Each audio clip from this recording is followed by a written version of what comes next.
get or add node, which will look for it in the dictionary, and if it doesn't exist, it'll make a new one. What we're going to do here is create a from node. We're going to add a transition to it that goes to the next state based on the condition that we've passed in. So let's define this get or add node. This is pretty straightforward. It just needs to take in a state and then try to find it in the dictionary. If it returns the default, which is null, it'll create a new state node using that state and add it to the dictionary and return it. So with that done, we can also add an add any public method, which is just going to add a state in a similar fashion, but to our any transitions list. Okay, I know that was a lot of code, but we're almost done. All we need to do really to finish up the state machine part here is define some concrete states. So let's make one for our locomotion state, and let's also make one for our jump state, which we're going to implement right away. So let's move these into their own classes. So here, if we go to implement missing members for our jump state, it'll just bring in the constructor and call the base. Now that our state machine is built, it's very easy to extend it by creating these concrete classes. So all we're going to do here is override the onEnter method to start a new animation using the animator's crossfade method. So we have the jump hash, pass in the crossfade duration, then we'll override fixed update, and in a moment we'll call something from the player controller to start the jumping. And don't forget, we need to move as well to keep the horizontal velocity going. Now over in locomotion state, almost identical. When we enter the state, call the crossfade method again with the locomotion hash and the crossfade duration, and then in a moment we'll come back here and add a call to the player controller. So over here in the player controller, all we really need to do is make our handle jump and handle movement methods public. That way we can call them straight from our fixed update methods in our concrete states here. So the jump state needs to call handle jump and handle movement, and the locomotion state just needs to call handle movement.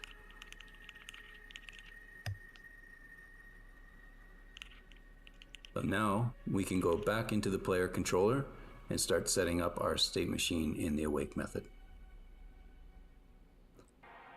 So back in our player controller, we need to store our state machine in a variable, so make a private variable for that.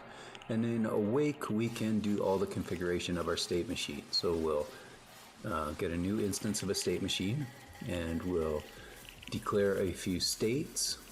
Now they don't have to be stored because we're just going to dump them right into the state machine.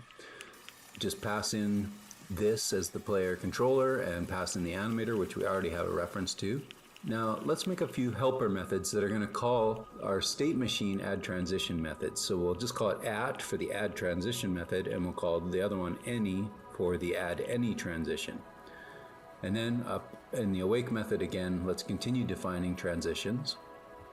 So we want to say when we're at the locomotion state and we want to move to the jump state, then we need a new func predicate which says, is the jump timer running? As we know already, if the jump timer is running, the player is indeed jumping.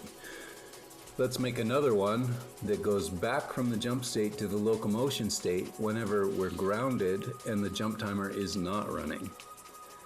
And then finally, we need to set an initial state, which will start as our locomotion state.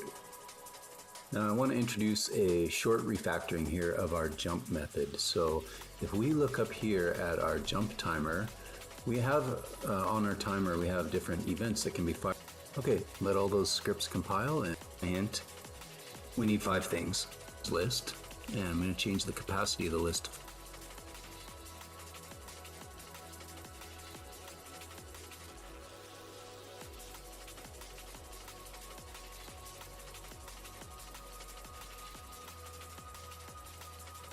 Wait. Does this have a Discord overlay? It does. Why? Why does this have a Discord overlay? That's so weird.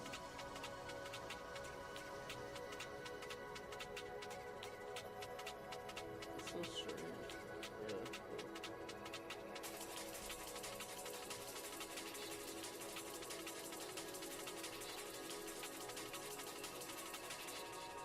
Is there...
Well,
what's up, Bro Max?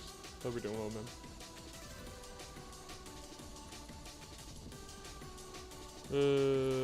We like it. Yeah. I get a little bit more spacey vibes for a little bit.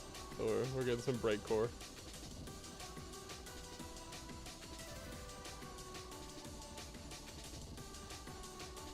Equally as soothing.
Good, man. It's going really good, actually. It's kicking ass. We're a little tight-lipped about it because, you know, it's just kind of under wraps. And our game and the community are kind of separate at the moment. But but it's basically, it's going really well. It's been really cool to see. So I can't wait to bring those two things together. Hey, we should do this again sometime.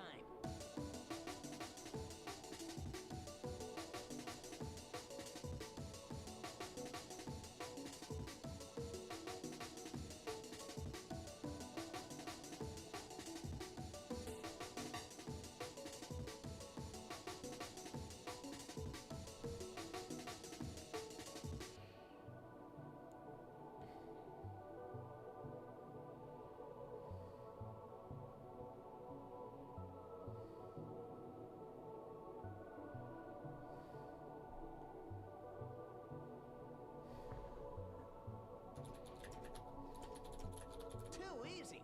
Piece of cake.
But how are things going, man? Everything good?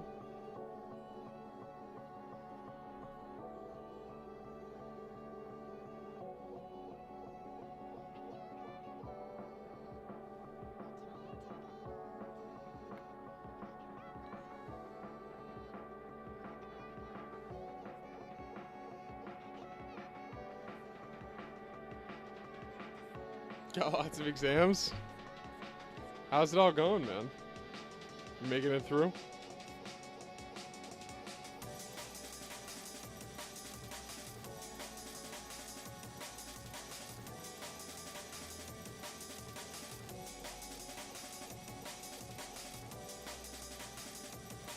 I feel that, honestly. At some point, you kind of just hang on for dear life and hope it all works out.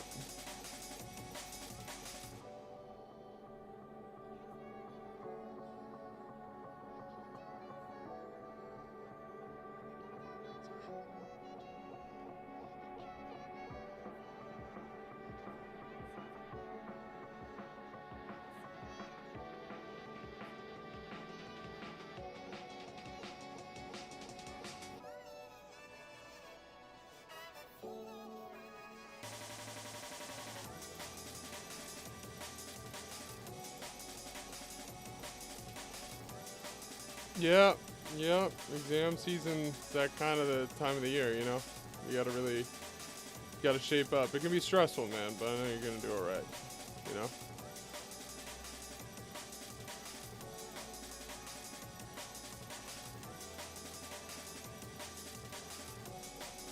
He's dead, New Mexico.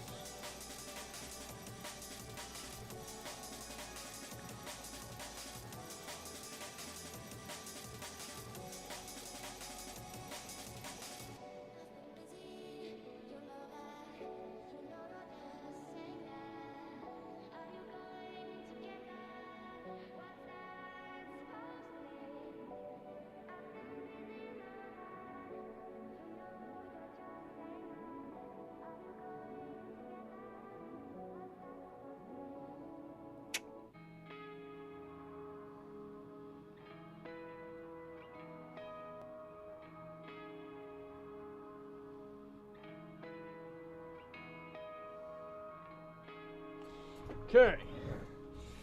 Gonna be making some shit today.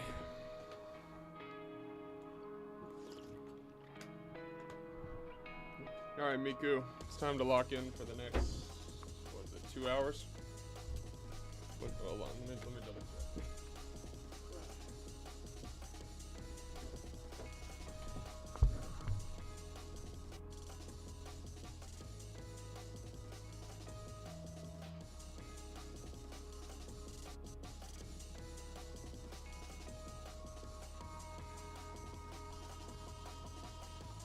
Alright.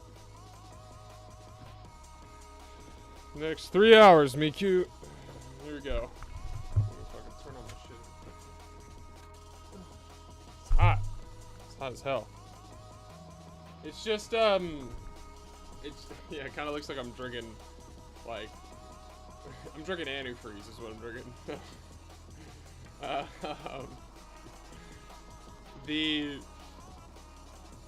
It's just a gallon of water. I just threw like an electrolyte thing.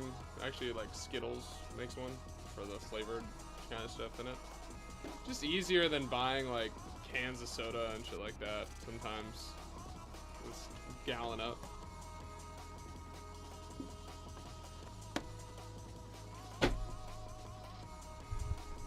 And then we're good to go. All right, Miku.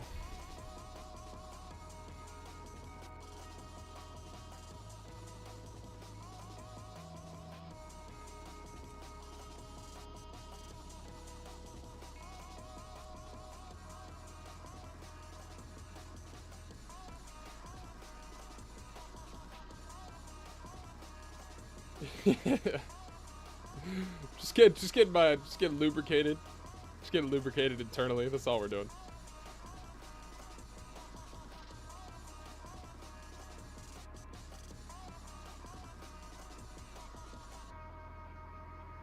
I'm gonna create the player class here. Player.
favor.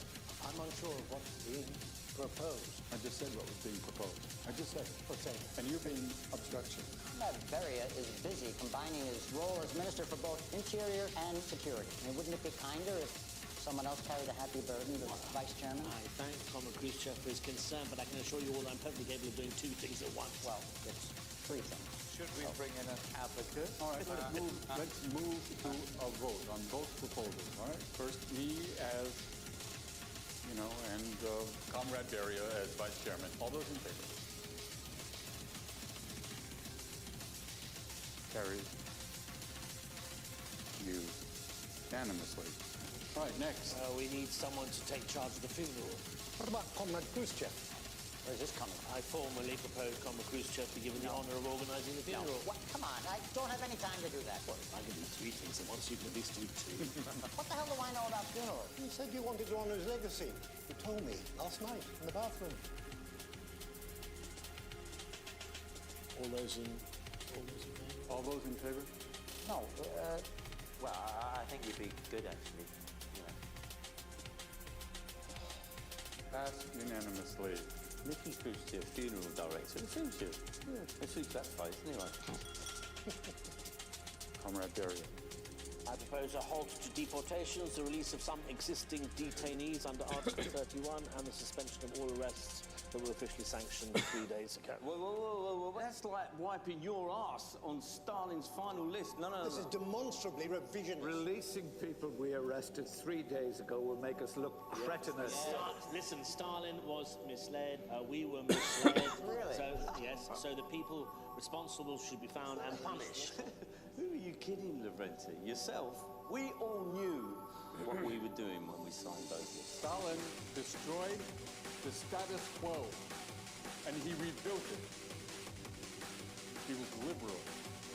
He was radical. this was a blatant attempt by Comrade Beria to buy the support of the public. I thought you were in favour of a more liberal approach, Comrade Reformer. All those in favor of pausing the arrests, of pausing the executions. All those in favor? I've always been loyal to Stalin. Always. His arrests were authorized by Stalin. But Stalin was also loyal to the collective leadership, and that is true loyalty. However, he also had an iron will, undeviating, strong. Should we not do the same and stick to what we believed in? No. Stronger still, forge our own beliefs with the beliefs of the collective leadership, which I have now done. Carried unanimously. Thank you. I'll oversee the releases.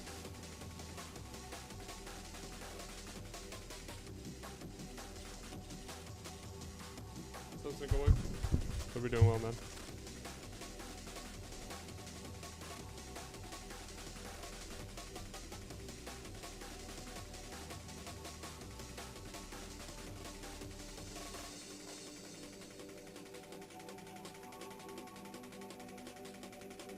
Crime you two planned would be perfect. Only the victims alive and murderers not. It's a pity you didn't know when you started your game of murder.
What? Oh, shit.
It's going good, Sticklewick. I'm working on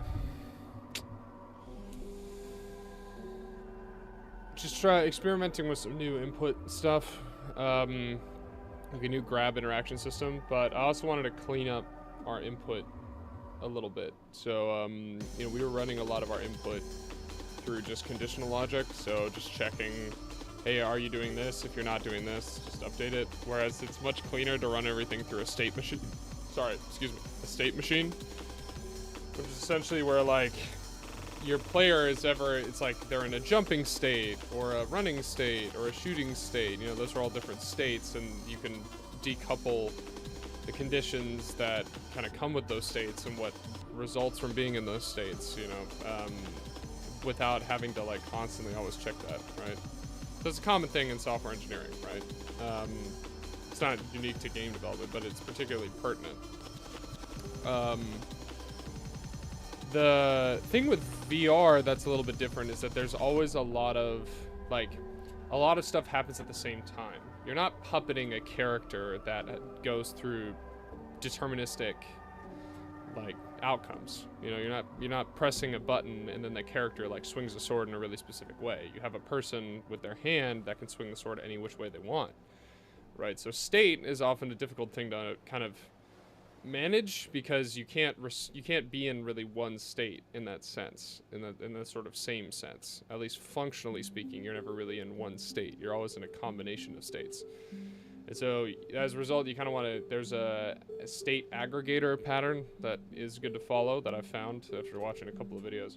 And it essentially allows you to break down states into state machines into smaller state machines. So you have like 2 finite state machines for each hand that, you know, a hand can either be in a grabbing or a non-grabbing state, or like a shooting or a non-shooting state, all that kind of stuff.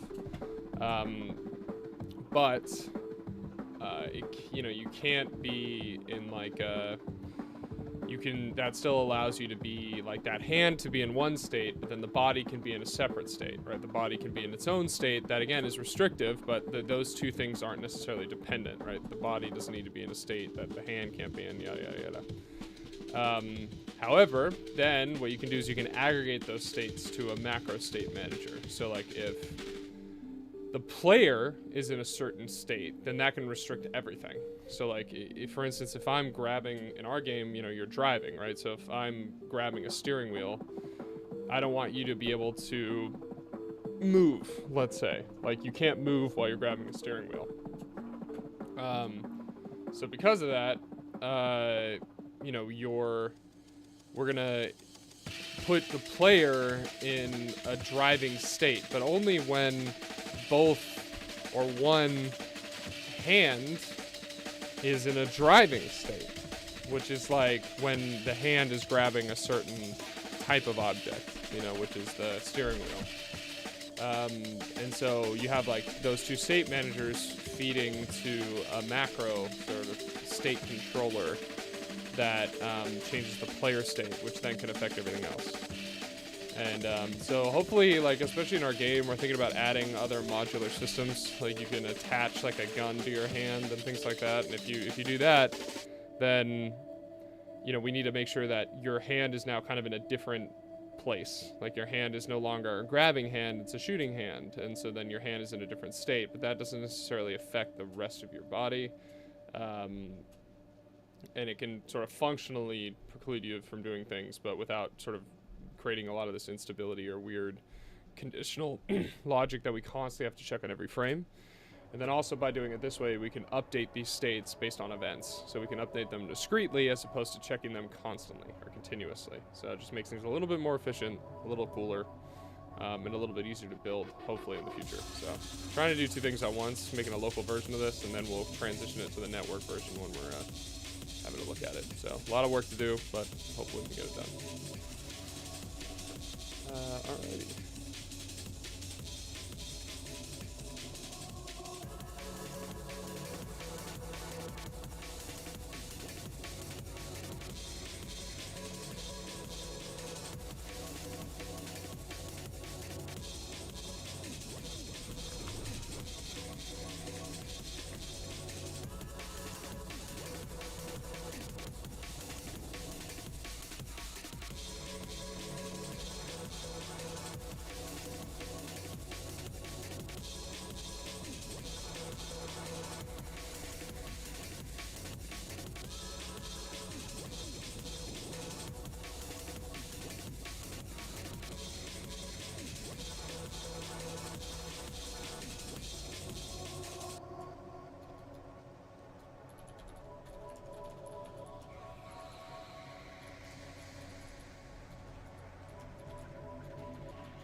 I'll be right back.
Back.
Sorry.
Hey, Donna. It's going good. We're chilling.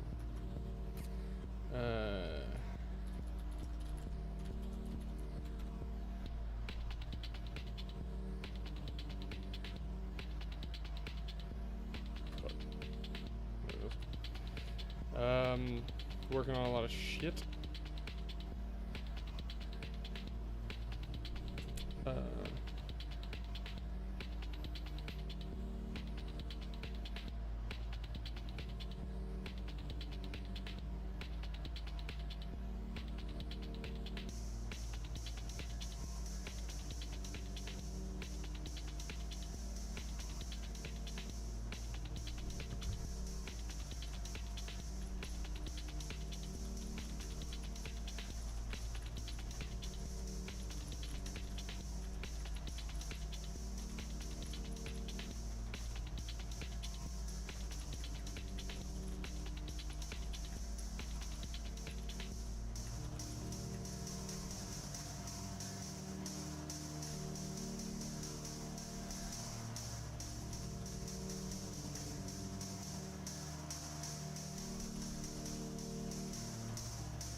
Well, thank you very much.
This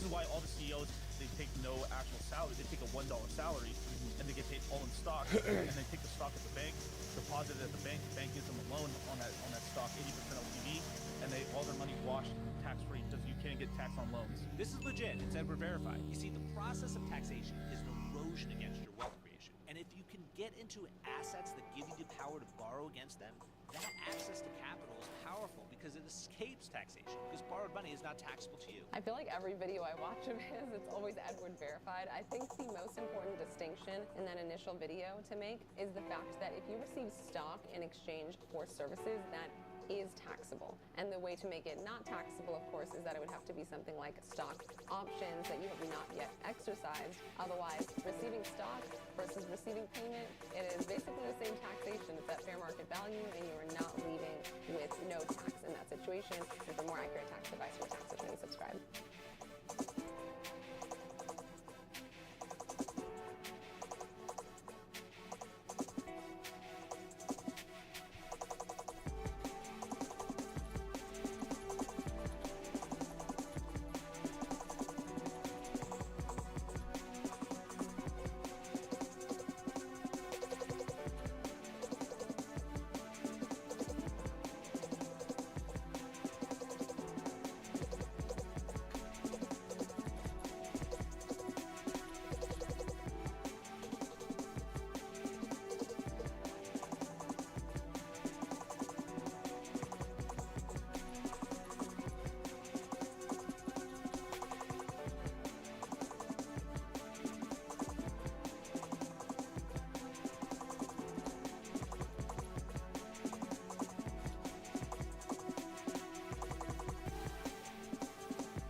I was wondering if there were any obscure bugs that don't often get the limelight in media. There's some really, really interesting ones. I really like eusocial insects, so ants are kind of my favorite, but there are really interesting ones out there like the potato bug, the mole cricket, cockroaches. I mean, some of them are really pretty. A lot of people don't realize this, but in terms of cockroaches, there's only a handful that infest human homes. There are thousands and thousands of species in them that are really, really interesting. Who here has never seen a death's head roach? So the really cool thing about these is they have this thing on their pronotum, which is an image mark that looks like Halloween. Check this shit out. This is a death's head roach. That is a natural symbol on them. It looks like a face. It's wild, right? And then this is a magnificent emerald roach. And they shine in the sun like green and gold. They're beautiful. Both cockroaches. Something you would never expect. I was wondering if there were... Here's the best thing you can do on the internet. You want to troll people? This is the way to do it. Go into Stack Overflow, Reddit, stuff like that. Find necro threads where people ask questions and there was no response. And then make a new account. Post in there and say, I lost access to my old account. I fixed this. And just never explain how. Here's the best thing you... What the fuck is with you? This remains between us. Of course. My aunt who died, she was my mother. What? Some cocksucker GI knocked her up during the war. So what was your mother? My ma's my aunt. She adopted me to hide the family shame. It's like my whole life is a joke. A big fucking joke on me. You go to your mother's funeral. It's a sin, son, mother. Even a rat don't abandon its own children. No, you should feel sorry for her. She's gonna have to face me with the stain on her. I hope she rots in hell. Don't say that. You moved me. Look at this place. Who set you up here? Not that fucking brother of mine. They never provided you with shit. Flat screen TV. $2,000 for a woman I don't even know.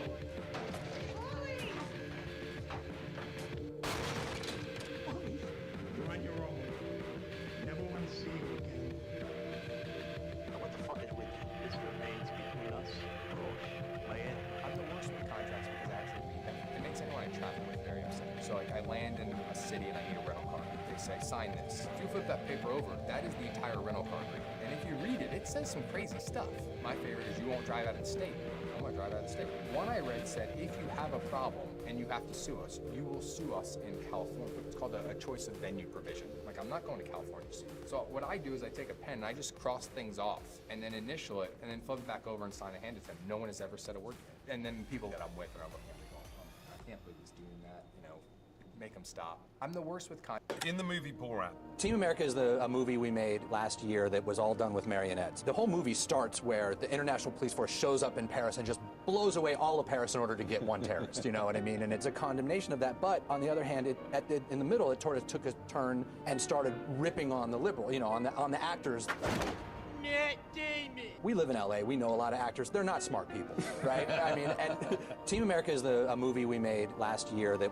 Orange smoke grenades. Why do I keep smoke grenades? It's normally for like a highway situation. If I got stuck on a highway by like protesters, which used to be common in this country, how do you protect yourself? How do you protect your family? Don the gas mask. You start throwing orange smoke and you're like, get out of the road, and you throw a smoke grenade and they're like, he's throwing smoke. We're so scared. They're not. You can see in the top, I keep a gas mask. This is the first thing I think I'm gonna go to, is if I open this bag, I'm donning this immediately. So this goes on my face. Next, what do I got? All black shirt, no markers, no nothing. Why do I have this? Whatever I'm wearing, I'm putting this over the top. It's nondescript, it's black, and as soon as I'm done with whatever I might have had to do, I ditch all this stuff, go back to my clothes, right? And then you get out your bear spray, right? I always keep bear spray. No, this is gonna paint somebody orange. They won't notice. What's your degree in? Do not have a degree. What's your net worth? It is $4.6 million. How's that broken out? You're probably not going to like this, but I've got $1.5 million in cash in the bank, real estate 1.4, and investments around $1.7 million. You are heavy in cash, but I'm not going to argue with a guy with a $4.6 million net worth if he's got some cash sitting around. How old are you? I'm 53. Okay. How much of this 4.6 is there because you inherited it? Not a penny. I created it all. What has been your career field in your working lifetime? I was with a supermarket chain for 22 years, left that, and opened up a real estate company. Been doing that for about 23 years now. What advice would you give the 25-year-old version of you? Stay away from the credit card. I had trouble with credit cards when I was about 21. Still use them, but I pay it off. Also, one thing I did, and I learned this, write your goals down, what your goals. The genius of Einstein was to realize what we all see now. If you look at the International Space Station and the astronauts floating in it, we're quite familiar with the fact that although those astronauts can be described as being in free fall, freely falling towards the Earth, it looks for all the world as if no forces are acting on the astronauts at all. So if an astronaut gets a cup of water and lets go of it, then it just stays there. It gets a feather and puts it there, and it stays there. It gets a big 1 kilogram mass and puts it there, and it stays there. So the thing that Einstein noticed, that all things fall at the same rate in a gravitational field. If you remove air resistance, so you drop a feather and a hammer, they would fall at the same rate. That's central to the behaviour of gravity. Newton's theory works, but it's rather convoluted. There's no real explanation of that. With Einstein's theory, the explanation is that they're not falling. It is the ground that is accelerating up. The genius of Einstein. A while back, I had 2 friends go to prison for selling drugs. And when drug dealers call you from prison, they always ask the same question. They're always like, who would have thought I'd go from driving the Benz to sleeping in a cell? Everybody. That's why we asked you to stop. They asked me not to talk about this stuff on stage, but the way I see it, for the next 5 to 7, I can say what I want. When they were dealing like small-time drugs like weed and stuff, we didn't really care. But when they started moving to heavier things, we sat down, one of our friends, and we had like a real serious talk. Like, hey man, don't go down this route. Nobody wants to see you get, locked up or killed. And then he started taking us out to eat to really nice restaurants. And we were all just like, heroin's not that bad.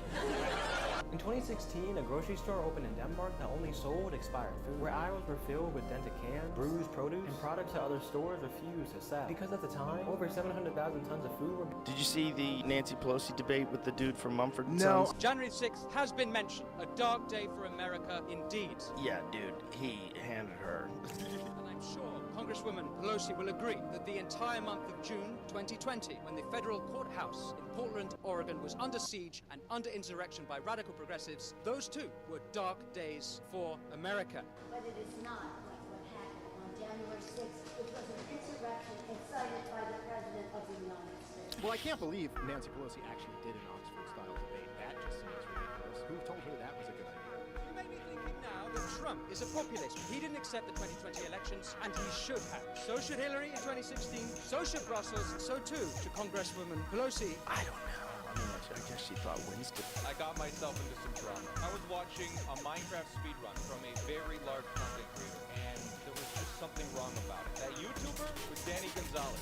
I watched a live stream of him, and he got a sub 30-minute speedrun. But I was watching the run, and it just felt wrong. I couldn't put my finger on it, but there was something wrong about it. The way his eyes were moving didn't make sense. I was watching the video, and his eyes were not looking in the place where he was going to go. It was like he was just watching a run and not actually doing it. I was so weirded out, and I was like, it's a 30-minute run. What is he gaining from this? But in my gut, something was wrong, so I commented on the video. I said, there's just something suspicious here. I can't explain it, but his eye movements are off. The way he is looking is not right. I don't want to say it's fake because it's a 30-minute run. Like, Minecraft hasn't beaten 7 minutes. And I got a couple of messages on Twitter about it, being like, bro, why the heck are you hating on Dan? It's interesting when people, it is funny when the more mixing. All right, everyone, I know we're only a fourth of the way through 2025, but we have to figure out who we're going to pick. Let's start with Trump. Yeah, he can't be canceled, but his second term does end in 4 years. Yeah, but he might try and seek a third term. But the 22nd Amendment says he can't. In a recent interview, he did not rule it out. How? Didn't specify. Okay, I guess it's a cliffhanger. Let's talk about Snow White. Canceled by who? IMDb users gave it a lower rating than you.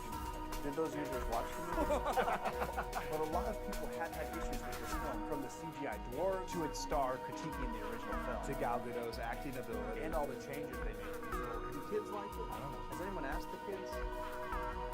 Okay, cancellation pending. Next up is who should ban from script. Are you asking questions? I cheered for 4 teams growing up: the New York Yankees, the New York Rangers, the New York Knicks, and the New York Jets. To this day, I love the New York Rangers and the Yankees as much as I like the Jets, but the Rangers won the Stanley Cup in 1994, and the Yankees won the World Series in 1996, and the next day, I stopped following. You want a dark side? I like music. I might have cried and been pissed and wanted to do something about it, but I wanted to play it again. Almost this weird enjoyment of I thought you were a vegan. It's true what they say. Never work for your heroes. All of it is vegan. Flatware, too. Devᯅ, the plant-based meat company, just rolled up 6 other vegan innovators. We're buying in. Devᯅ's put up a big fight on the plant-based space. India alone describes 120 billion plastic utensils a year. The market potential is robust. The fork though. No, it's pretty breakable. So pricey to ship. Know exactly what you're doing with Devᯅ. Trying to pick a winner in a fast-growing sector. Trying to get it added to boost its price and market cap by enough that it's added to the S&P 500. When it is, all the index funds are forced to buy in. That's the rule, which pumps the stock even more, and you can dump it before it cools. Good read, but like I told you, I believe in the company. Without documentation, it's market manipulation. I prosecuted people for this. Here's what the SEC is gonna ask. Where the fuck is your proof? Russakoff's Raiders pushed it to 75, and the market cap tipped it over the edge. S&P just announced Devᯅ joins the index in 2 weeks. Good. Sell the news, blow it out, all of it. I thought you were a vegan. It's true. Why so?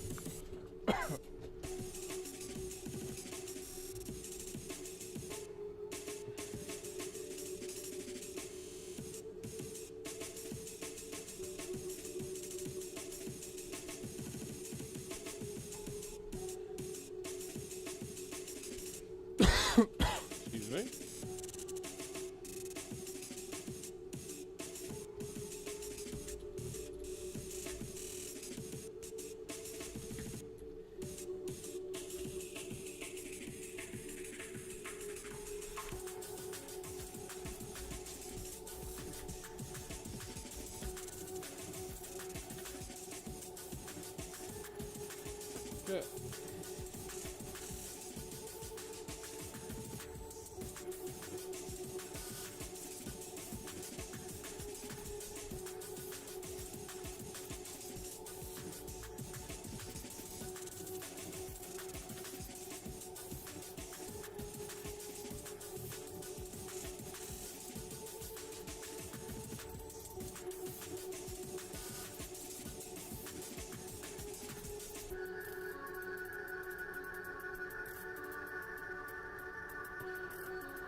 the person that you lock others that aren't a criminal threat, but they're in the country to live.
What they're going to go through, so we're not going to turn our back on illegal alien. Once we find it, we're going to let ICE do their job and enforce immigration law.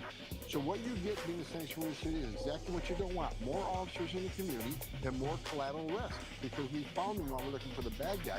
So we want the sanctuary cities to do one thing. Let us end the jail. Let us talk to the person that you locked in the jail cell, because obviously the public safety threat.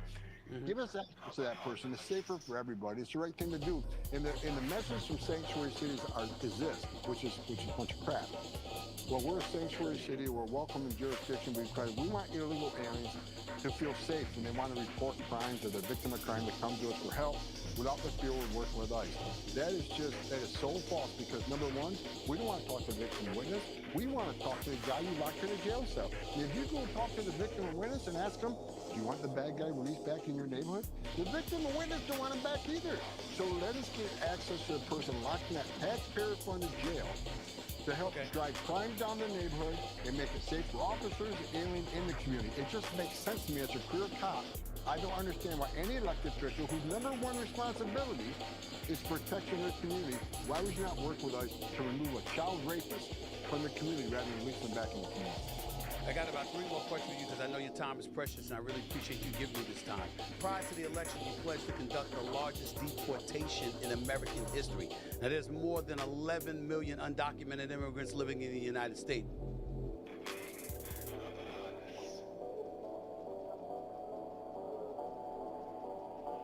Where do we stand today in terms of identifying those individuals and deporting them out of the country? Great question, because I read a media story this morning. We're deporting less people than Joe Biden. Yeah, because Joe Biden had millions of people coming across the border every year, and a lot of border patrols are removing a lot of them. So you can't compare the administration. It isn't how many removed. It's number one, how many did you release into the country illegally? And Biden administration It's in the millions. And the more important question is, how many interior arrests, people in the interior country do you arrest? If you look at those numbers, we're about 3 times higher than Joe Biden was during the same time period. We got about 36,000 arrests so far, vast majority of criminals, because President Trump has promised American people on this mass deportation operation, the worst first, the criminals first, because they're the biggest danger to our communities. National security threats, public safety threats, that's what we're concentrating on. But that aperture will open to the 1.4 million that had due process at great taxpayer expense, were order removed, but instead of leaving, they became a fugitive. That aperture will open up. So you will see the arrests increase in the very near future. But the problem is sanctuary cities. Sanctuary cities are making us less efficient.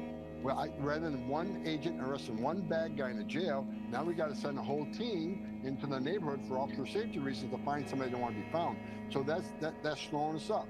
But what we'll do, we'll double the man force with sanctuary cities. We'll double the teams. We're not going to be stopped. And we'll overcome all the roadblocks we're putting in, but we're going to get it done. But you're talking about in Guantanamo Bay, for example, there's tens of thousands of available space, but there are millions of immigrants in this country illegally. So I'm saying if you're successful from a deportation standpoint in terms of locating who those individuals are, there's only but so much room in Guantanamo Bay. Where else are they going to go? What are you going to do with it?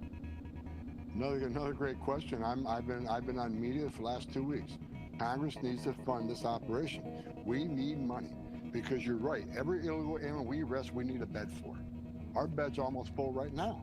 So we need money so we can do what the American people voted for. The number one issue was illegal immigration and removing criminal aliens. So Congress needs to come and give us the funding to do this. We need to buy more beds. We need to have more out-of-country planes. We need more contracts to have more contract people come in and do the work that doesn't require law enforcement is currently doing. So you're exactly right. Congress needs to come through. I'm hoping they sign a bill today or hopefully tonight. We need a bill right now, but we need reconciliation. We need money to be successful because the more money we have, the more successful we're going to be. I got to admit, Mr. Holman, that should be the easiest part of your job. I mean, the president has all 3 branches of government in his favor. I mean, the GOP has that, the White House, the Senate, the House. I mean, it shouldn't be difficult at this particular moment in time for them to give you what you want since they assigned you to do this job. But I want to transition real quick to undocumented workers. So a lot of people argue, they've had a massive economic benefit. They've been a massive economic benefit to this country. They pay taxes, are important to the workforce, are less violent than some naturalized citizens. That's the thing that you keep hearing people say. What role does that play in your thinking when it comes to issues of deportation? Look, if you're in the country illegally, you got a problem. It's not okay to be here illegally. But as you What know, the we're fuck? prioritizing worst of the worst fugitives. And here's the issue. Now, I'll use one example, and this is a true example. I had a new roof put on my house 2 years ago. I had to call 6 companies before I got a company that guaranteed me a legal workforce. And one person that showed up was a father and son. Father and son used to have 20 United States citizen employees. But him and his son came by and said, can I just repair the roof? Do we need to replace the roof? Because him and his son can't replace the whole roof. Here's the story he told me. He had to fire 20 U.S. citizen employees because he was competing against all these companies that had illegal aliens paying them, $7 an hour to get on the roof, where he was paying U.S. citizens $20 to get on the roof. People need to understand that no one hires an illegal alien out of goodness or heart. So hire them, can pay them less, work them further, work them harder, and undercut their competition as U.S. citizen employees. Now, I'll say this: if we need that type of staff to come to this country and work, then it's up to Congress to make the changes. But we can't condone hiring illegal aliens because that's what drives everything else. When you overwhelm the border patrol with what people call innocent immigration, just people coming here for a better life, people coming for a job, but what they need to understand, there's an ugly underbelly of that, because when you overwhelm the border patrol, you tie border patrol up with what they call innocent immigration, it overwhelms the border patrol, which means there's less agents on the border to arrest people smuggling fentanyl. There's less people, agents on the border to stop the sex trafficking. What happened to Joe Biden? Joe Biden caused such a huge surge in illegal immigration. 70% of agents were pulled off the line to deal with humanitarian crisis and deal with this so-called innocent illegal immigration. And when they did that, what happened, Steve? 600% increase in sex trafficking. We got 250,000 Americans dead from fentanyl. We got a record number of people on terrorist watch lists across the border. So We got to do this legally. There are millions of people standing in line right now, taking their tests, paying their fees, doing the background investigation, come to the country the right way. They're sitting in the back seat because CIS is overwhelmed with fraudulent asylum claims. So I get it. If we need a workforce, need more workforce in the country, then create a legal program. They can come with a visa, so they don't have to pay a criminal cartel. They don't have to give their whole life savings to put themselves at risk for a criminal cartel and swim across the river and drown. So Congress needs to do some work, but we can't condone illegal migration. We can't condone, go ahead and enter the country legally, and we're not going to be looking for it. We got to send the message to the whole world. There's a set of rules. There's a right way and a wrong way to come to the greatest nation on earth. Let's do things the right way. I got to look at legislative branch Congress to do that. But in the meantime, we can't okay illegal migration because it's going to result in more people dying, more women being raped, more cartels, making more money to come to flood this country with poisonous fentanyl. Very last question to you, sir. I give you the floor. You want America to know what about ICE right now, today, and moving forward?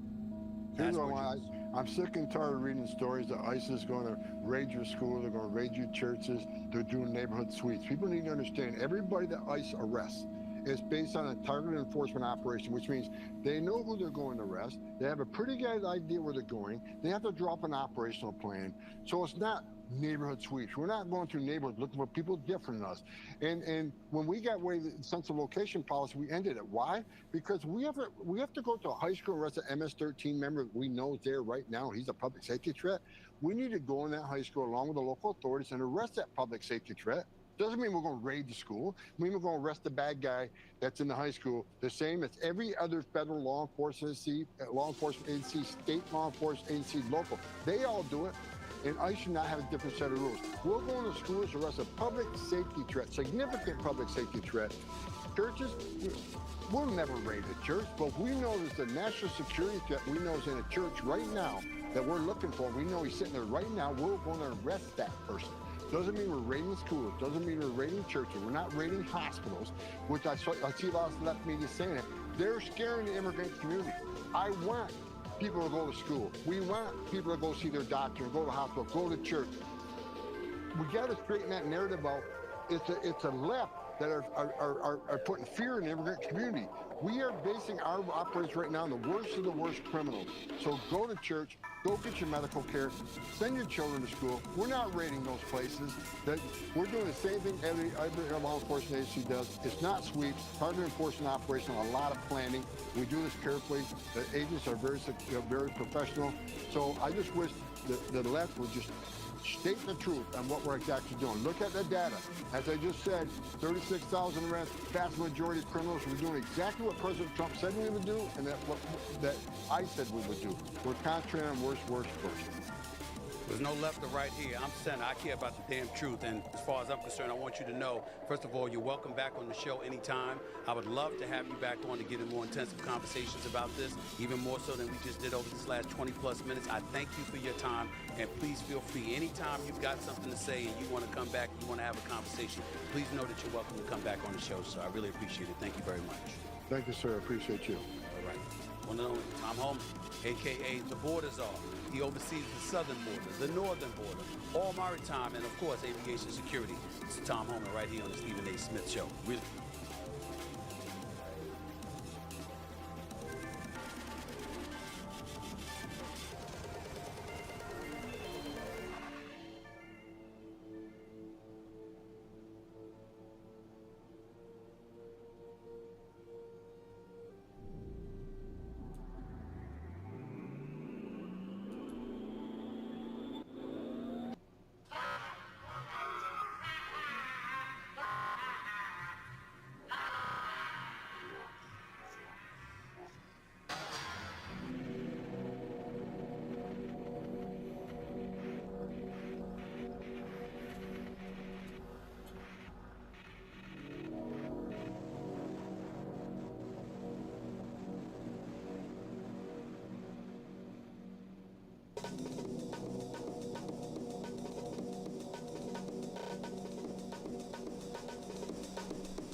Ukraine, Mearsheimer, and in the case of Israel, people like Finkelstein. And it's been interesting because these are people that one hadn't heard of for some years because they were not listened to, usually for good reason. But by the way, first of all, I'm very skeptical of the term realist in foreign policy because most people, to some extent, will say that they are a realist in foreign policy. Very few people are surrealists in foreign policy. Very few people are unrealists. I would like to meet them. Surrealist foreign policy analyst. We did mention Alice in Wonderland. Yeah, I mean, maybe we should introduce the term. But, I mean, if you want to look gimlet-eyed out across the world, you're a realist. I think the steelman of their argument would be Russia has, or believes it has, a sphere of influence, and it is regrettable, but there's very little we can do about that.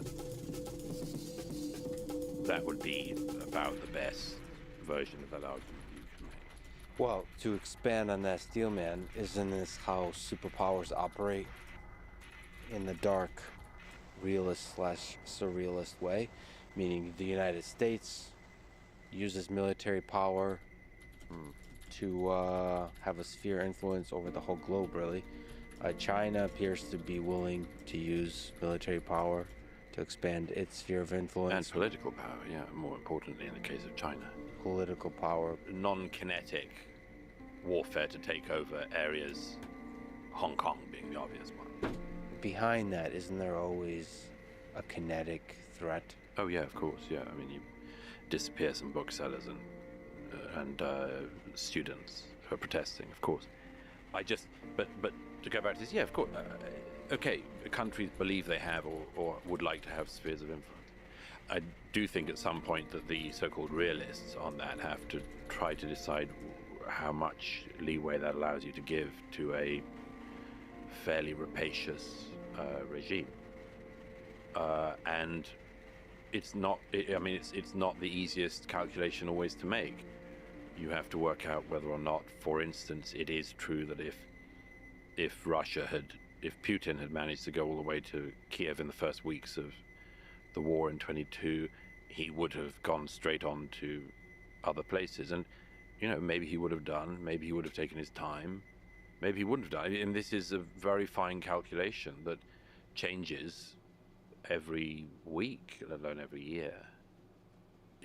My friends in Georgia, I thought, were wildly off the mark when they were believing that after 2008 they could get, for instance, either NATO membership or EU membership, and I thought that was completely unlikely, and I still think it's unlikely and almost certainly undesirable for Europe and for NATO, because you've got to be very careful, and obviously this is one of the issues with Ukraine and has been since the 90s, is are you going to set up a tripwire to start World War III? And that's not a small thing to consider.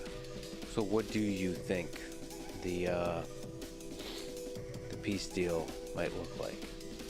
And what does the path to peace look like in Ukraine in the coming weeks and months? I just thought it would be, regrettably, the Ukrainians ceding some territory in the east.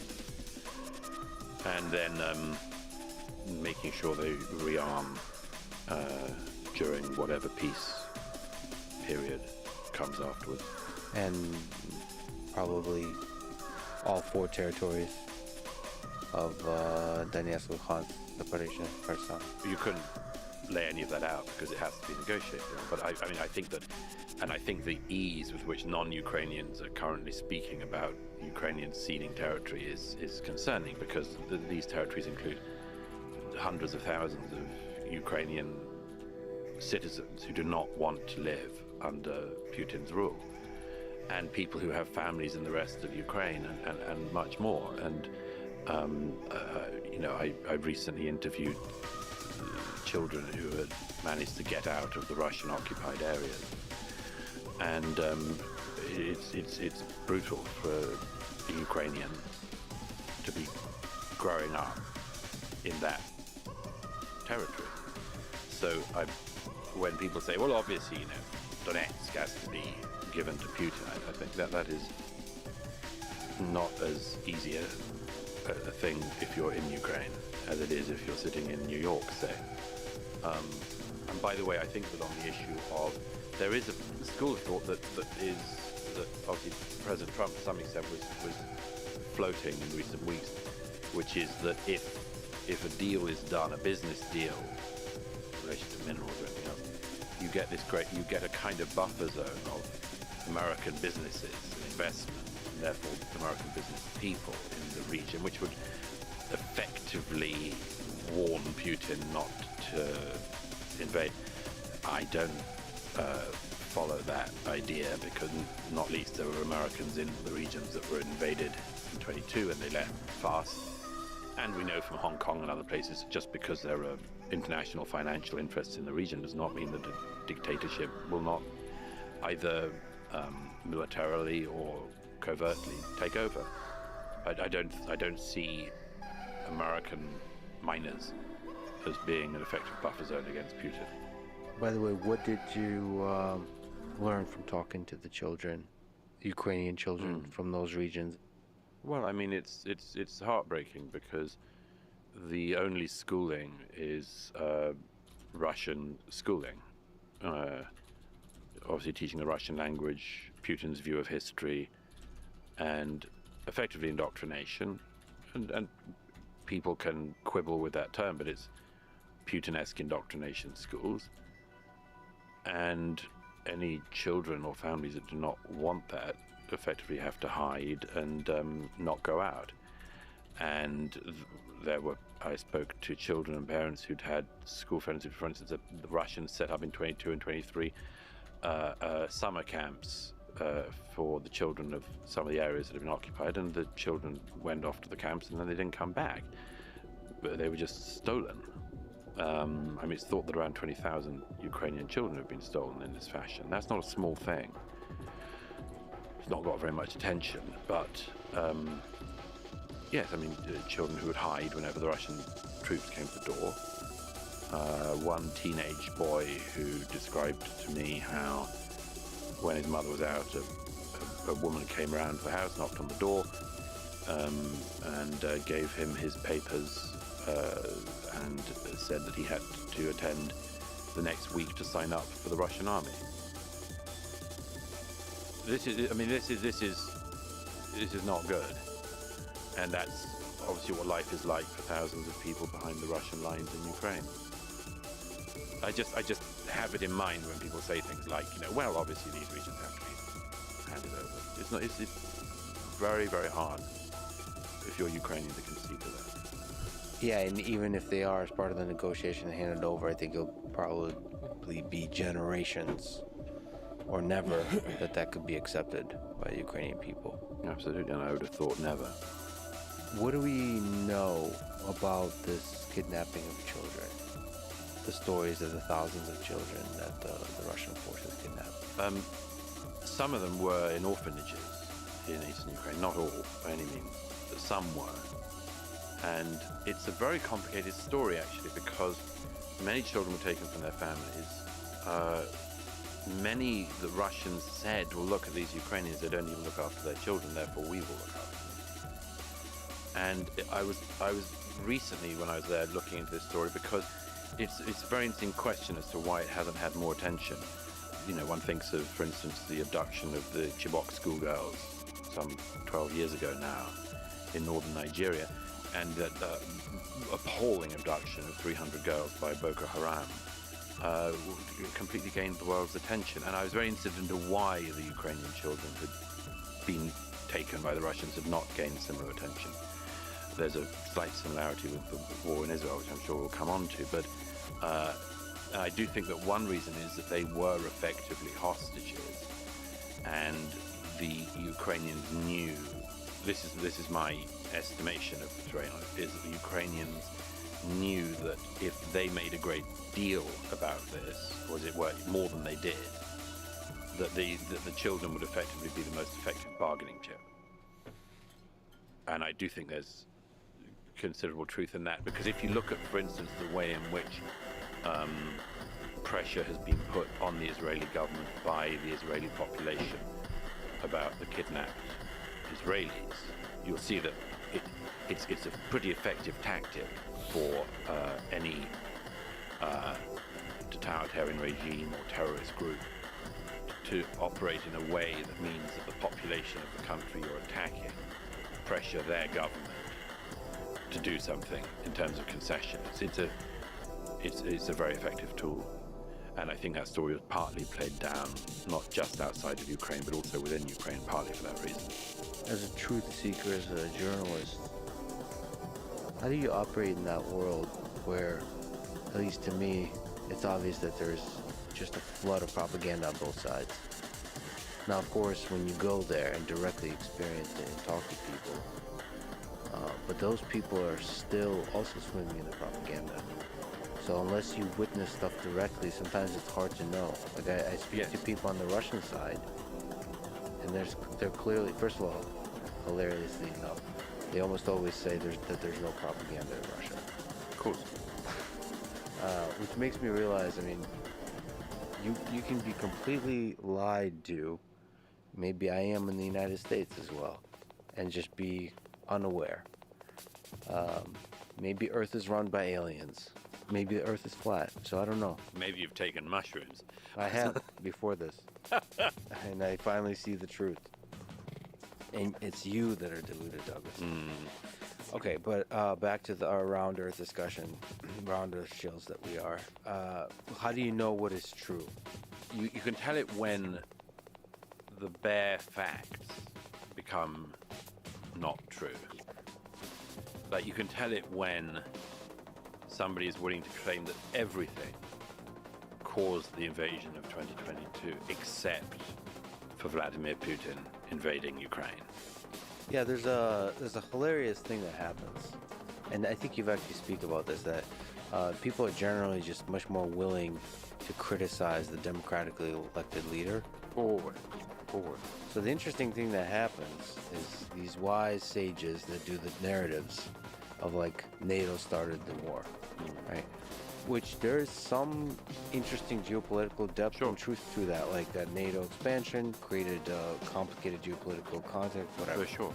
But they forget to say, like, other parts of that story. Well, yes, of course. I mean, of course, to some extent, it's rather, you know, that there's a very, the most irritating type of question asker at any event is the person who says, I was disappointed that in your 30-minute talk you didn't address X. And I tend to say, well, looking forward to coming to your next talk where in 30 minutes you'll cover everything that could possibly be covered. There's always stuff that's going to be left on the side. There's always going to be stuff that's left unaddressed. There's always going to be other angles. There's always going to be somebody else who has this interesting perspective, and you can't cover it. Nevertheless, if you cover everything other than the central things, then it's suspicious. Many years ago, I was at a debate in London, and there was a debate about the origins of World War II, and Pat Buchanan, talking to necromancy, was one of the speakers, and Andrew Roberts, historian, was one of the people on the other side, and at one point, you know, they got so completely stuck into issues of iron ore mining in Poland,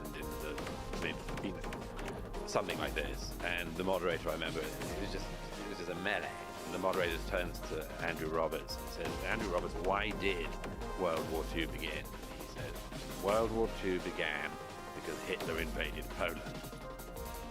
And it was a magnificent moment because everything had been a mush. They were just so lost in all the intricate and clever and interesting things that you can talk about the origins of a war, that you forget to mention the thing that's most important. And certainly my experience as a journalist and writer is that one of the reasons why you need to go and see things with your own eyes is because people are certain to tell you that what you've seen with your own eyes didn't happen or hasn't happened. And it helps to steel you for that moment. It's a gradual thing that happens where the obvious thing starts being taken for granted, and people stop saying it because it's like the boring thing to say at a party. And then all of a sudden, over time, you just almost start questioning whether you know, like the obvious thing is even true. I don't know what that how that happens in the psychology. Yeah, I think it does. I think it does. I've observed it in a lot of different places, which is the important thing is the only thing you do forget. Everything else is what you remember. And some of us are, for some reason, wired in a way where we try not to forget the important thing. Remember the obvious thing, yeah. Yes. And as you say, no, I mean, I'm not wanting to be the boring guy at the party who reiterates what is true. But what a douchebag you'd be if you were that guy. Nobody likes the Captain Obvious at a party. Okay, is it possible that Donald Trump is a mediator, a successful negotiator that brings a stable peace to Ukraine? It's possible. We'll have to see. I think it's just too early and complicated to tell. That he wants to bring a peace seems to me to be obvious. He's stated it a lot of times. Whether he can, we're just going to have to see. It's extremely hard to see some of the parameters of the peace deal.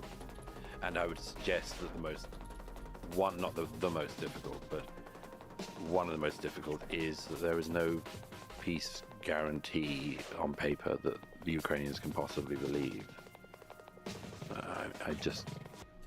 It doesn't matter because we in the West, some of the countries in the West have said it before that we'd secure their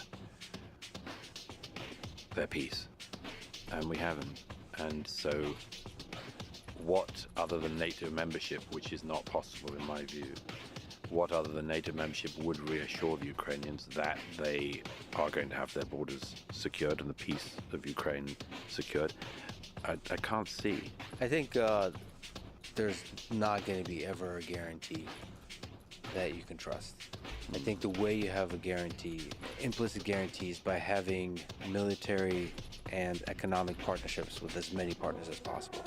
So you have partnerships with the Middle East, you have partnerships with India, perhaps even with China, with the United States, with many nations in Europe. All of which still suggests that if there's enough financial interests in Ukraine, they would prevent another Russian invasion. There will be financial pressure, yeah. There will be, Russia needs to be friends with somebody, either China or the West.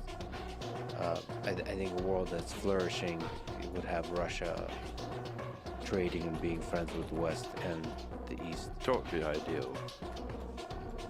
It would be ideal if the regime in Moscow wanted it, but that's not. I mean, there again, you get into the thing of, people accused of Russophobia, but I mean, I do believe that after the fall of the wall, Russia was ill-treated by the West, not treated with some of the courtesy that it required. I do think that. And at the same time, that doesn't justify the actions of Russia in the last 20 years. Right, but let's descend from the surrealist to the realist. It's very possible for Russia to be on the verge of military invasion of these nations, and that being wrong, while also not doing it because they're afraid to hurt the partnerships with the West and with China. It's possible, but the alliance they've formed, this sort of rogue alliance with China to a considerable extent, North Korea, not useful, and Iran is something they seem to find bearable. It's not a very good alliance in most people's analysis, but it's an alliance. It's bearable, but I don't think, maybe you disagree with this, I don't think the Russian people or even Putin wants to be isolated from the West. I think it wants to be friends with the West and with the East and with everybody. He just also wants Ukraine, right? And there's, how does the Rolling Stones song go? Which one? Not the Satisfaction one. Sympathy with the Devil? That's the one. You got me on that one. No, like there's interests, and whether it's expanding the sphere of influence, that's one thing on the table. But that can be put aside if you want to maintain the partnerships with these nations. And if Ukraine has strong economic partnerships with those nations, then that prevents Russia from invading. I think the premise is one that I've seen before. There was a famous, what was his name? Norman Angell. He wrote this book, which was a fantastic bestseller in his day, where he believed that Europe would be in a period of endless Kantian peace because the prospect of European powers going to war was so economically unviable. The book was reissued after World War I, and I never got the second edition, but I assume it was significantly rewritten. That's a very kind of cynical take, that just because the book is wrong. I'm not saying just the book is wrong, I'm saying that the idea that cooperation on an economic and other levels is any significant preventative device to madness breaking out is not something I see. Could deter some people. Right? It could deter some very, very rational, economically driven actors, but it fails to take into account all of the other things that motivate people to go to war and to invade and to go mad. Okay, well, I would argue that in the 21st century, one of the reasons we have much fewer wars is because of the much more so there's few tools here on the geopolitical stage. One of them is that we're just much more interconnected economically, globally interconnected, and that is always a present pressure on the world to keep peace. There's a lot of money to be made from peace. There's also a lot of money to be made from war. There's a lot of interested tension, and I'm just presenting one of the tools that a leader should be using. The alternative is what? Military force? That is an interesting one, sometimes a useful one, but unfortunately, it has its downsides also. And after 3 years of war and the hundreds of thousands dead, you have to start wondering, what are the options on the table? I agree. I'm obviously for economic cooperation, but my only caveat is not to think that is something which is of ultimate interest, or even at the top of the list of interests of despots, tyrants, extremists who want something else. Yeah, but can you read the mind of Vladimir Putin? No. A lot of the ideas I hear about peace is Putin bad, victory must be achieved, NATO membership required. Yeah. There's this kind of like, but what's the you have to come to the table to end the killing. Is one, and to have different ideas of how to have a non-zero chance of peace. So that, the options are, it seems to me the only option, not the only option, but the likeliest option is a lot of strong economic partnerships. There's of course other radical options. There's Russia joining NATO or something like this, or there's giving, flirting with World War III, essentially giving nukes to Ukraine or something like this. There's like crazy stuff, or a totally new military alliance with France and Britain and Germany and European nations and Ukraine, or some weird network of military power that threatens Russia in some way, or maybe some big breakthrough partnership between India, China, and Ukraine, something like this. Just some really out there ideas, and I think that's how the world that's how the world finds its balance and realigns itself in interesting ways. And look, it could be. I hope your idea is right. I think it's about it's certainly the most peaceful way for this to be resolved. My only caveat, as I say, is, and also never forget to factor in that people want different things in this world. And some people don't dream as you dream. I think we'll talk about that in your new book, Death Cults. That one is an easier one for me to understand, to the story that you're describing, I am more hesitant to assign psychopathy to leaders of major nations. Sure. Yeah. I'm not by any means urging you to regard Vladimir Putin as a millenarian madman who cannot be in any way understood. I think he could be negotiated and reasoned with. From your lips to God's ears. Can you steel me on the case for and then against Zelensky as the right leader for Ukraine at this moment? Is he the right person to take it to the point of peace? We'll see. If he can, then of course he is. You know, he deserves enormous respect for galvanizing his people, for being elected in the first place, for galvanizing his nation at a time of incredible peril, for playing the international game of getting support for his country well. And sometimes the person who does that, not that there are many people like that, can be the person who also brings about a peace deal, and sometimes not. I think there's a degree to which he may have seen too much suffering of the people of the land he loves to be able to sit down at a table with a war leader who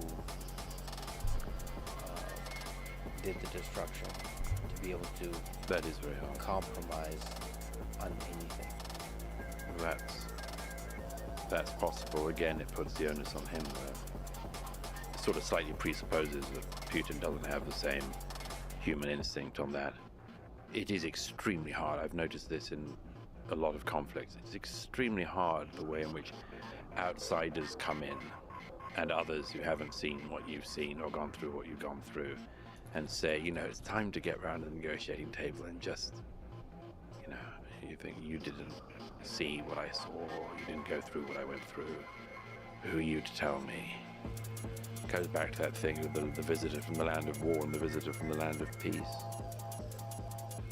The visitor from the land of peace can easily talk about getting around negotiating tables, but the visitor from the land of war has seen other things, and it's very hard for somebody who hasn't seen it to tell the person who has that they should act differently. The sad thing about humanity is both the person from the land of peace and the person from the land of war are right. Yes, so that's a struggle. That's definitely a struggle. It's like asking somebody to forgive. I've seen that at a lot of ends of conflicts. People say, you know, the important thing is that we forgive and move on. And then the other person says, you know, your child didn't die of shrapnel wounds. Yeah, this is, you know, I got a lot of heat for an interview I did with Zelensky. By the way, people privately, the people that message me is all love and support. And the people that disagree in Ukraine, soldiers, people online are ruthless. They're misrepresenting me, they're lying. People online are ruthless and misrepresenting and lying? Yeah. Good God, Lex. You discovered a new phenomenon. I'm a real radical intellectual. Nothing misses your eye. I see the truth and I'm unafraid to point it out. No, there's a degree, this idea that you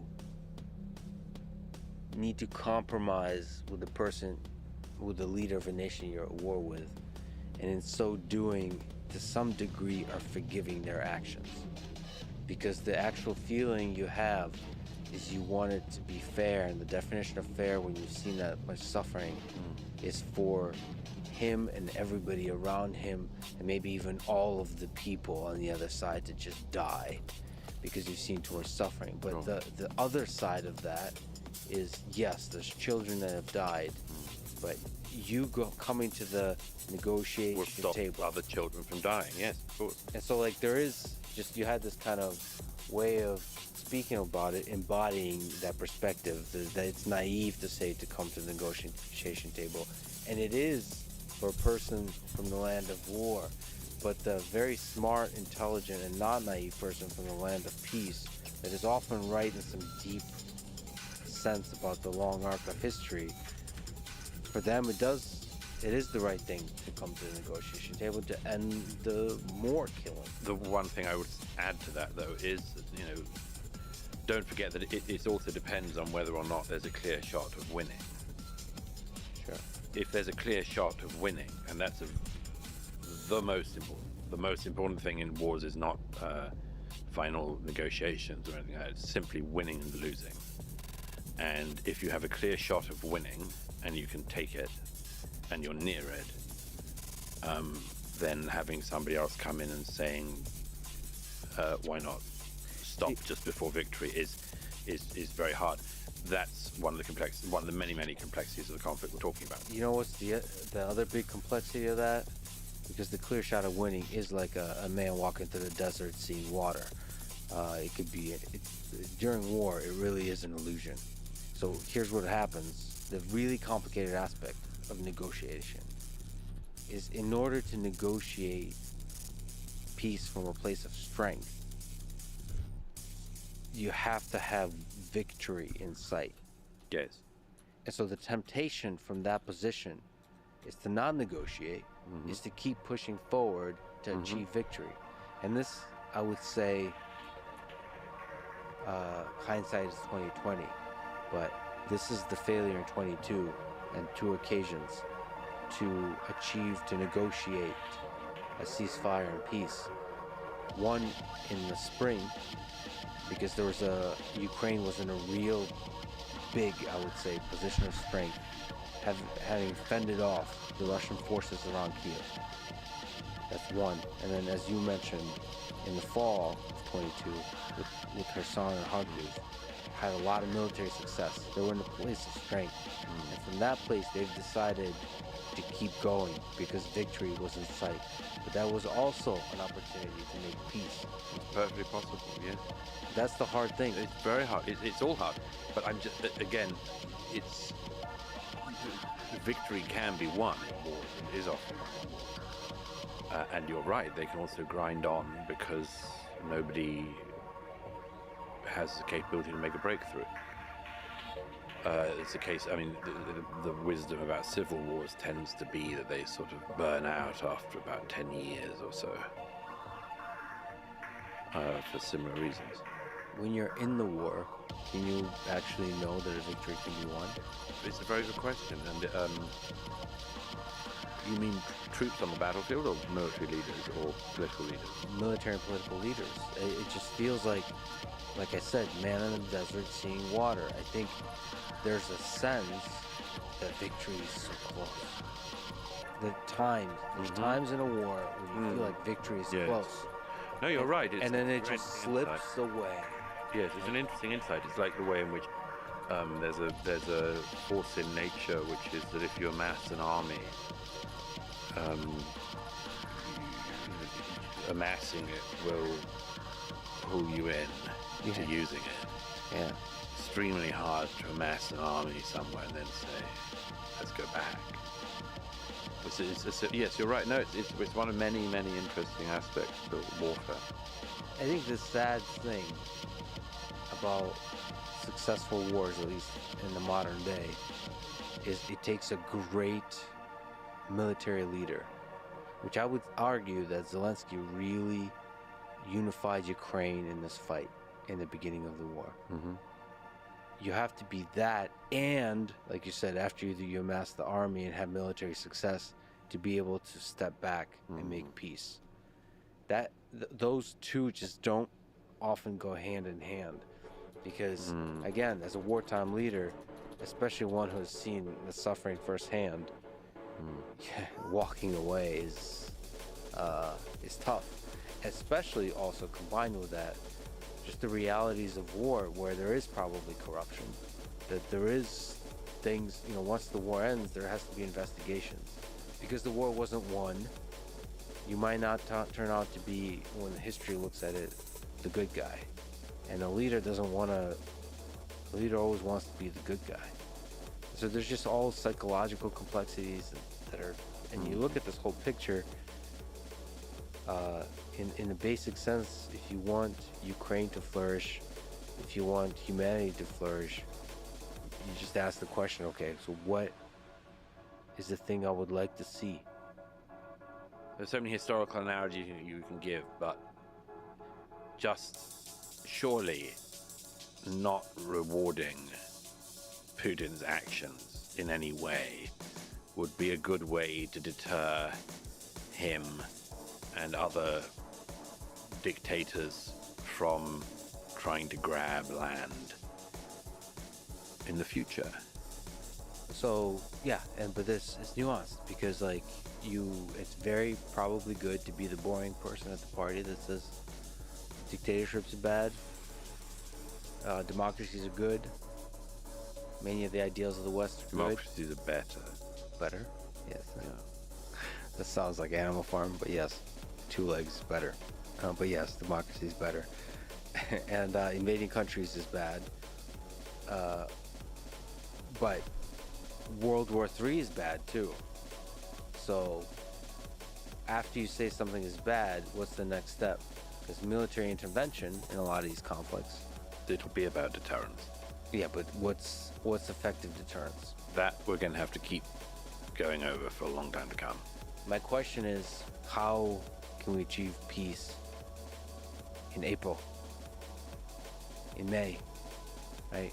Not like the adults at the table all seem to tell me, well, it's a process, it's complicated, you know, it just feels like this is a thing that might go into the next winter. And there's still maybe initial ceasefire, and the ceasefire is broken, and there's more people dying. Sure. And it's that mess. It seems like civility and politeness ignores the fact that people are dying every single day. I mean, of course, like we were all, almost everybody, not everybody, but almost everyone would like the killing to stop immediately. Of course. No, like, I think that is the boring thing at the party. Yes, but they don't say it often enough. Not often. There has to be a frustration. More. There has to be a frustration. I don't understand why Putin, Zelensky, and Trump can't just meet in the room together without signing anything. Leaders meeting and discussing, and like the human connection. There's so many layers of diplomats. It's the problem I have with the managerial class. They schedule meetings really well. Sure. They don't get shit done, and I would love it if people got shit done. So the soldiers get shit done. They're fighting the reality of the war, and then the leaders have the capacity to get shit done on the scale of nations and geopolitics. But like these diplomatic meetings and no, I agree. Look, I share your frustration about it. At the same time, I think look, I share your frustration because I've seen it all, a lot of it, you know, in my own eyes. I mean, there was a Dan and I was with the other week, and they were hit just after I left their base, and you wouldn't believe what a thermobaric bomb can do to the human body. And I share your frustration with that. At the same time, one of the things that happens if you are rushing is that you do, and I've seen this elsewhere, you will put pressure on the people you can pressurize, and you will not put enough pressure on the people you can't pressurize. And that is one of the worrying things that could happen with this. Simply, America can put extraordinary diplomatic, financial, intelligence, military pressure on Ukraine. And it can put significant pressure on Putin, but it's much easier to pressure Zelensky. And that's one of the many things that makes it harder, is that the temptation to rush for peace, accepting that peace is the most desirable thing, accepting the horrors of war, which, you know, we can linger on, but you accepting all that. If somebody says we've got to get peace today, and the three of them around a table, the most likely thing is that it'll be the person who you can pressure most easily, who will be the person that you pressure, and as a result, have an outcome which, yes, might stop the killing as soon as possible, but might also set up a situation which rewards the aggressor and effectively punishes the victim. And that's an extremely ugly and common thing to happen. Yeah, and that's the other boring thing to say. All right, folks. I'll see you the boring truth that the easy shortcut here is